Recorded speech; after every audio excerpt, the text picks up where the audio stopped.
Selamat datang di seri pembelajaran lanjutan terkait standar data statistik. Sebelumnya kan kita telah memberikan contoh studi kasus pada konsep ya. Sekarang kita lanjut kepada variabel. Nah, untuk variabel ini mungkin agak sedikit tricky ya, apalagi data yang kita gunakan merupakan presentasi pengharmonisasian peraturan perundang-undangan. Nah, terlalu kepanjangan, mungkin kita singkat persentase pengharmonisasian PUU. Oke, untuk data pengharmonisasian PUU ini sendiri variabelnya setelah kita ketahui sebelumnya, kita sudah konfirmasi kepada Ditjen PP, ternyata data yang digunakan merupakan pembanding antara jumlah permohonan dengan peraturan yang telah diharmonisasi. Mungkin ini contoh awalnya seperti ini, mungkin kita perbaiki ya. Jadi tidak seperti ini, tetapi nanti ke depannya kita bisa nulis seperti ini, jumlah permohonan harmonisasi peraturan perundang-undangan, kemudian dilanjut jumlah peraturan perundang-undangan yang telah diharmonisasi. Jadi nanti kurang lebih variabel pendukung data ini ada dua, yaitu jumlah permohonan harmonisasi PUU, kemudian ada jumlah PUU yang telah diharmonisasi. Nah, nanti definisinya tadi kita kembalikan lagi, kita ganti satu, definisinya adalah bukan menghitung, lebih ke banyaknya permohonan terkait harmonisasi peraturan perundang-undangan. Kemudian yang kedua berarti banyaknya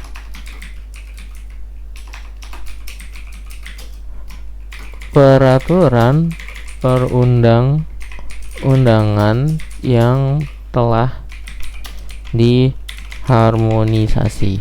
Nah, mungkin nanti ke depannya Bapak Ibu bisa disesuaikan kembali terkait definisinya apa, seperti apa bentuknya. Bisa dilihat lagi pada daftar data yang mungkin telah kita buat sebelumnya, yang telah kita susun. Siapa tahu atau kali aja ada definisi dari dua data yang di atas ini. Di sini saya hanya mencontohkan pengisiannya seperti apa.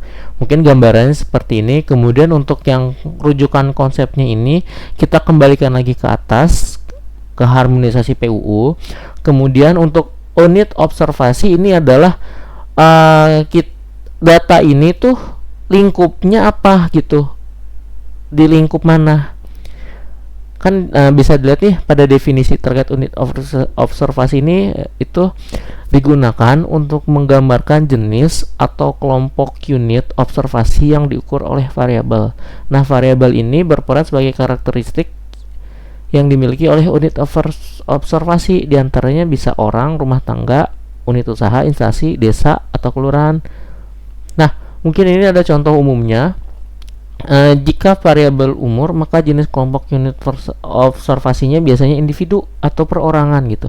Sementara unit observasi kita adalah PUU, peraturan perundang-undangan, berarti kita ke instansi pemerintah gitu. Jadi nanti unit observasi itu dilihat lagi karakteristiknya gitu. Kalau PUU kan sudah pasti instansi pemerintah ya kan. Contoh lagi kayak tadi sebelumnya, pada case sebelumnya punya datanya AHU itu terkait PT. PT itu bisa ke unit usaha gitu. Jadi balik lagi, itu di mana ruang lingkupnya gitu. Kalau misalkan dia permohonan, berarti nanti ruang lingkupnya ke orang. Bisa orang, bisa instansi pemerintah. Nanti bisa dipilih dua itu kalau tidak salah ya. Kemudian kita lanjut lagi terkait ukuran. Nah, karena ukurannya berubah, bukannya persentase lagi, kita set lagi yang ukuran pertama itu adalah jumlah. Kemudian yang kedua juga sama, jumlah. Nah, untuk satuannya berarti yang pertama itu bisa ini permohonan, berarti kan instansi ya biasanya kan.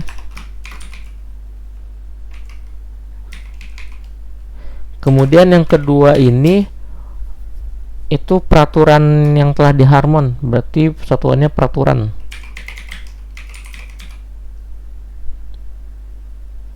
Gitu. Kurang lebih ini gambarannya seperti ini. Mungkin nanti bisa disesuaikan kembali ya Bapak Ibu terkait permohonannya ini. Biasanya kan kalau untuk yang harmonisasi PU ini kan permohonannya itu dari instansi kan. Makanya nanti satuannya bisa bentuk berapa banyak instansi yang sudah melapor kepada kami gitu. Nanti mungkin bisa disesuaikan lagi kepada Dijen PP bahasanya, kalimatnya. Karena ini sependek pengetahuan saya saja untuk menjadi contoh pada Bapak Ibu. Kemudian untuk subjek variabelnya ini, nah kita pakai SDGs. Jadi SDGs ini tuh sebenarnya bisa dilihat lagi di SDGs-nya Bappenas. Cuman karena kenapa kami kasih contoh ini, karena kami bingung gitu untuk subjeknya ini ada di mana gitu. Mungkin sembari kita belajar ya, kita lihat lagi di panduannya terkait subjek ini bisa kita pilih nih. Dia cukup banyak, ada statistik demografi sosial dan lain seterusnya. Cuman karena ini sifatnya hukum, kita coba cari keyword hukum.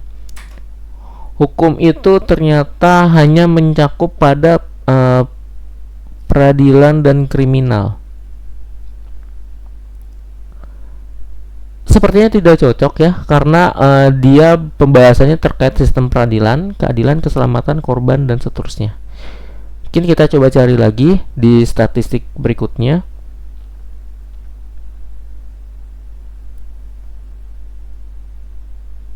Nah, kita nanti mungkin bisa pakai statistik sektoral ya, terutama di bagian statistik pemerintah dan sektor publik gitu. Oke, coba kita cek lagi, kita breakdown lagi ke bawah.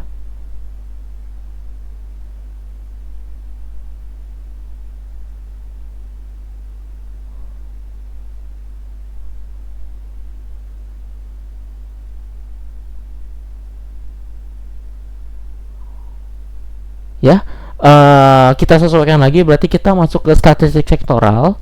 Kemudian nanti pilihannya yang ini, yang di bagian statistik pemerintah dan sektor publik.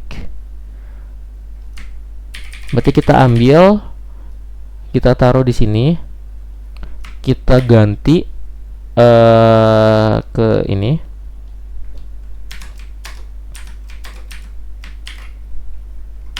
Dua titik 4 statistik sektoral, kemudian statistik pemerintah. Nah, kemudian ada catatan khusus lagi ya, apabila data variabel ini ternyata menjadi rujukan di data prioritas, kita nanti pakainya yang langsung 3,36 ini gitu. Nah, sementara karena variabel ini saya belum tahu dia masuknya data prioritas tahun lalu atau belum. Sependek pengetahuan saya sih belum dimasukkan ke data ke DP lah, kita singkat aja jadi DP ya. Sependek pengetahuan saya ini belum dimasukkan ke DP tahun 2024, maka pilihan ini tidak kita pakai untuk variabel ya. Jadi yang kita pakai adalah statistik sektoral, statistik pemerintah dan sektor publik. Kemudian untuk jenis value domainnya ini kita pilih non kategorik karena dia tidak menghasilkan labeling. Nah, ini ada contohnya, bisa dibaca kembali Bapak Ibu. Untuk kategorik itu dia dicontohkan sebagai umur atau nilai yang berupa angka real. Nah, sementara variabel 2 ini adalah angka real semua hasilnya, 0 sampai 100. Kemudian untuk jika ada labeling itu bisa dimasukkan variabel jenis kelamin dan seterusnya gitu. Karena datanya tidak ada labeling terkait jenis peraturan, maka tidak dimasukkan. Karena di sini hanya terkait yang peraturan yang belum diharmonisasi dan peraturan yang telah diharmonisasi, alias yang masih dalam bentuk permohonan dengan yang sudah terlaksana atau terrealisasi. Kemudian kita lanjut, tadi jenis value domainnya non kategorik. Nah, karena tidak ada, kita stripkan atau kita kosongkan value domainnya. Kemudian ini juga sama, karena kita tidak menggunakannya, kita strip lagi.